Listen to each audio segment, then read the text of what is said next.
Today I'm going to talk about Congress, more specifically, congressional votes, their determinants, and their influence. However, before we discuss this topic, I want to go over the basic structure and powers of Congress. As we should all know, Congress is split into two parts, the House and the Senate. Both representatives and senators are chosen through direct election. Members of the House serve 2-year terms, while those in the Senate serve 6-year terms. The decisions members of Congress make are very important in many aspects. A lawmaker's most visible choices are embodied through the votes they cast. All members of Congress have the ability to shape policy. Some may be more influential than others, reason being because some care a lot more about the actual forming of policy while others communicate, reach out, and visit more with constituents, lobby groups, and spend more time on fundraising. Those people spending less time on the actual forming of policy also rarely contribute to the committee or floor deliberations.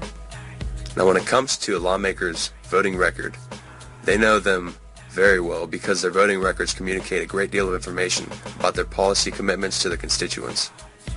Members of Congress anticipate that their previous votes will be reviewed at re-election time, and to go even further, highlighting the importance of someone's votes, groups will often bring up votes on specific measures and publicize them during election campaigns, making a lawmaker out to be a hero or zero.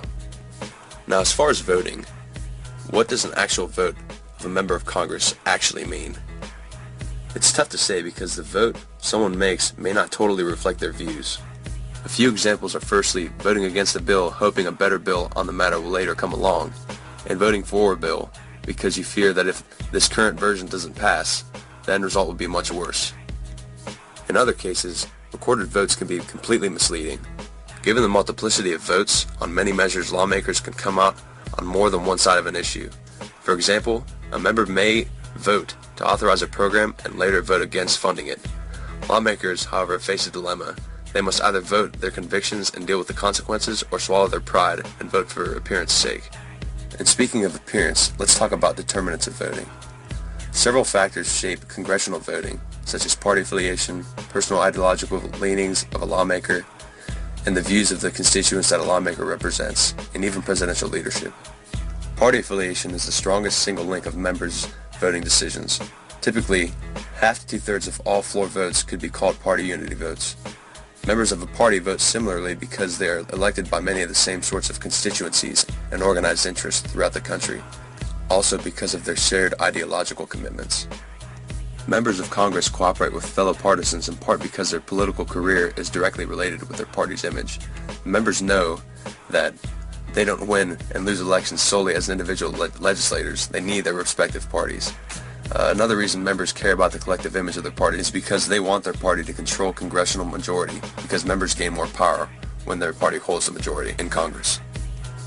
Basically, if a member wants more power and influence, they'll pay a lot of attention to their party's image. Moving on, most lawmakers anymore have a wider range ideological view on the proper role of government.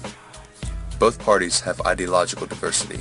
Democrats generally believe in a larger federal government and believe the government must look for a greater good above the individual person in terms of welfare and equality. Republicans generally believe that the answers do not lay with the government, but rather the people, wanting less government interference and believe more strongly on property rights versus welfare rights. The polarization of contemporary Congress can be shown with a left-to-right spectrum and is almost completely polarized along party lines, with only a handful of members on each side falling at midpoint. Today, fewer than 1 in 10 lawmakers falls into this centrist category. Constituency is another powerful influence on vote choices. They control choices in two ways. First, people usually elect representatives whose views mirror their own. And second, members listen to constituents because it is politically imperative to do so. Representatives feel great electoral pressure to respond to the dominant political interests and opinions in their constituencies. Partisans in contemporary Congress vote together in great part because they reflect the same kinds of states and districts. But at the end of the day, legislators still just have one vote on any given bill, amendment, etc.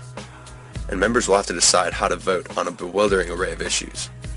Collective action is how political scientists refer to a challenge of merging individual goals into group achievements. To overcome this predicament that they refer to as collective action, members resort to politicking, trading off goals and resources to get results, or bargaining. Today in contemporary Congress, there are many types of bargaining, two major ones being implicit and explicit bargaining. Implicit occurs when legislators take actions designed to elicit certain reactions from others, even though no negotiation has taken place.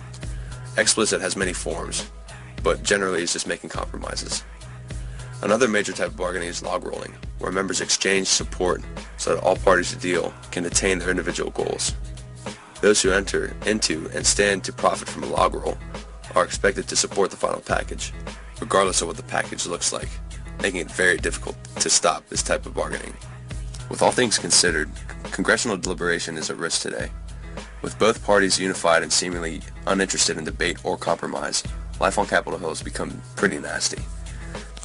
Miraculously, legislators often do the right thing, despite the lobbyists or even the narrow interests of their constituents back home.